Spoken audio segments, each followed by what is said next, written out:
বিশ্বনবী বলছেন তুমি ফকির হবি। পৃথিবীর সমস্ত মানুষ একদিন ফকির হয়। ভালো করে তফসির খুলে দেখলেন কেমন করে ফকির হয়। 50 কোটি টাকার মালিক আজকে আল্লাহ কালকে রাস্তার ভিখারি বানাতে পারবে কি পারবে না? জি দেখেন বাংলাদেশের মন্ত্রী কি হয়ে গেল, আল্লাহর কারিশমা। সাদ্দামকে ফাঁসিতে ঝুলিয়ে দিল বেঈমানেরা। প্রধানমন্ত্রী সারা পৃথিবীতে বড় বড় কোম্পানিকে আল্লাহ রাস্তায় বসিয়ে দিয়েছে কি দেয়নি? এটা একটা ফকির। 2 নম্বর ফকির, থাকতে গরু বইনা হাল, তার দুঃখ সর্বকাল। ও কাকে দেখাইছে ক্যামেরাতে? ওই আমি হিরো আজকে, তুমি বসো। এগুলোতে মাথা কেটে দেয়, বক্তব্যের লাইন কেটে দেয়। হ্যাঁ বস, এই বুড়াটা কি দেখুক সবাই।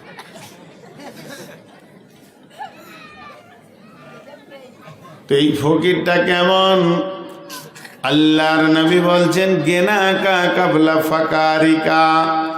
বিশ্ব নবীর জীব থেকে বের হয়েছে তুমি ফকির হবে, তার মানে ফকির হতেই হবে, বিকল্প কোনো রাস্তা নাই। বহুজন আছে 200-400 কোটি টাকার মালিক, ছেলেরা ব্যবসা বাণিজ্য চালাচ্ছে, আব্বার আর হুঁশ কম, 98 বয়স। বৌমাকে জিজ্ঞাসা করছে পারবিন গে কি আব্বা? নাস্তা করলাম, ওটাই মনে নেই।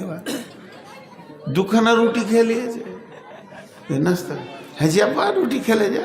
ও দেখছিস গে বলে মনে নেই। এবার বলেন ওকে দিয়ে ব্যবসা চলবে না কোম্পানি চলবে? ছেলেরা বুঝে নিয়েছে বাপের দ্বারা আর ব্যবসা কোম্পানি চলবে না। এককালে বাপ তিলে তিলে কোম্পানিটাকে জমিয়েছে, এখন আর ওর দ্বারা হবে না। ছেলেরা ব্যবসা বাণিজ্যে নেমে গেল, এখন এখানে জালসা শুরু হয়ে গেছে। এটা কোন জায়গা? লক্ষ্মীপুর, কৃষ্ণপুর। এখন কৃষ্ণপুরে জালসা শুরু হয়ে গেছে। আর জালসায় মৌলানা সবুর সাহেব উঠে বলছেন মান বানা লিল্লাহি মসজিদান বানাল্লাহু লাহু বাইতান ফিল জান্নাহ। পৃথিবীতে যে মসজিদ বানাবে আল্লাহ তার জান্নাতে অট্টালিকা বানাবে। বোরার কাছে আর কিছু নাই, একটা লাঠি, একটা লুটা, গেঞ্জি আর লুঙ্গি। গেঞ্জিতে টাকা থাকা নেই, ফকির হয়ে গেছে। মনে মনে ভাবছে 2টা তো বেটা, ওদেরকে 300-400 কোটি টাকা দিলাম, তা আসুক, বড় বেটার কাছে লিব কিছু। বড় বেটা ঘর ঢুকছে 11:30টায়, গোসল টোসল করে খাবে। জমিরুল নাকি রে? হ্যাঁ ভাই জমিরুল, কিছু বলছিল নাকি? 20,000 টাকা। 20,000 টাকা দেখে মনে হচ্ছে ফকির, আর দাপট নাই। টাকা কি করবে বাবা? এই মসজিদে 2 তলা হবে, টাকাটা দিতাম। নিজের কবরকে বানানোর জন্য, আখেরাত বানানোর জন্য চিন্তা করছে। ছেলে বলছে ছাড়ো তো ওদের কথা, ওগুলো মৌলবীর ওরকম বকা, ছাড়ো তো। ঘর নিয়ে চলে গেল। ভাবছে তাহলে ছোট বেটাকে বলবো। ছোটটা ঢুকছে, জি ছোটটা ঢুকছে আর মোটর সাইকেল নেই। তো কি বলছে সাতবিন নাকি রে? তো ও বলছে কি হলো? ওর হুঙ্কারে ও তখন বিনা পানিতে শুকনা ঢোক গেলে দিল। বলছি বাড়ি এলি নাকি, এটা জিজ্ঞেস করছি। চলে গেল। বিশ্ব নবী বলছেন তুই বস, তোর বাপকে বসা, গোষ্ঠী বসা, আর যতগুলো অঙ্কের মাস্টার আছে নিয়ে বস দে, তুই হিসাব করে তোর জীবনটা দেখ। এখন তুই ভিখিরি হয়ে গেছিস, ফকির হয়ে গেছিস, তোর জীবনে আর কোনো মূল্য নাই। তো বিশ্বনবী বলছেন গেনা কা কাবলা ফাকারিকা, মাল আছে, মালের একটা হ্যান্ডেল আছে। যতদিন হ্যান্ডেল তোমার হাতে, মসজিদে দাও, মাদ্রাসায় দাও, নিজের অ্যাকাউন্টে জমা করে নাও। যেদিন হ্যান্ডেল হাতছাড়া হয়ে যাবে, হে আমার উম্মত, সেদিন হাজার মাথা ঠুকলেও তোমার ছেলে তোমার নামে দান করবে না। ওরা যে দান করছে না, এর জন্য দূষিত ওরা নয়। ন্যাংড়ার আঁটিতে ন্যাংড়া হবে, ফজিলের আঁটিতে ফজিলি হবে, আবার গুঠির আঁটিতে গুঠি হবে। তুমি গুঠির আঁটি বসিয়ে দিয়ে ন্যাংড়ার অপেক্ষা করতে যেও না, কিয়ামত পর্যন্ত হবে না। তুমি নিজে ছিলে হাড় কিপটে বখিল মাল, তুমি দান করনি, তোমার ছেলেও দান করবে না। তুমি তোমার বাপের নামে 10 টাকাও কাউকে দেয়নি, তোমার ছেলে তোমার নামেও দেবে না। বড় বড় ইসলামী চিন্তাবিদরা বলছে ছেলেদের হাতে টাকা দিয়ে দান করো।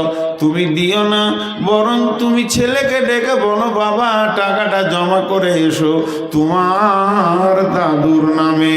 গিয়ে বলবে আব্বাজান আমার বাপের, তার বাপের জন্যে দান করেছে, দাদুর জন্যে। ছেলেরও বিবেকের চেতনার ঘরের হুড়কাটা খুলে যাবে, ছিটকিনি খুলে যাবে, ছেলেও 2 চোখে দেখতে পাবে। আমার বাপ যদি তার বাপকে 20 টাকা দিতে পারে, যেদিন আমার বাপ কবরে থাকবে আমিও বাপের নামে 50 টাকা টেবিলে ফেলবো। মানা বন্ধু আমার, ন্যাংরার আঁটিতেই ন্যাংরা হয়। অতএব বিশ্বনবী বলছেন গেনা কা কাবলা ফাকারিকা, তুমি তোমার মাল হাতছাড়া হয়ে যাওয়ার আগে দিনের কাজে তুমি লাগিয়ে লাও। বিশ্বনবী বলছেন খাসলাত মিন উম্মতি মালি মালি মালি, আমার উম্মতের অভ্যাস হচ্ছে খালি মাল মাল মাল, কিন্তু মালের ভিতরে 3টি মাল তোমার। যেটা তুমি খেয়েছো এটা তোমার মাল, ওটা পায়খানা হচ্ছে। যেটা তুমি করছো এটা তোমার মাল, এটা পুরাতন হয়ে যাচ্ছে। আর যেটা তুমি টেবিলে দিছো এটা তোমার মাল, এটা কোনো দিন ভাগ হবে না। জমি ভাগ হবে, জায়গা ভাগ হবে, মেরাসের সমস্ত মাল ভাগ হয়ে যাবে, কিন্তু টেবিলের মাল কোনো দিন ভাগ হবে না।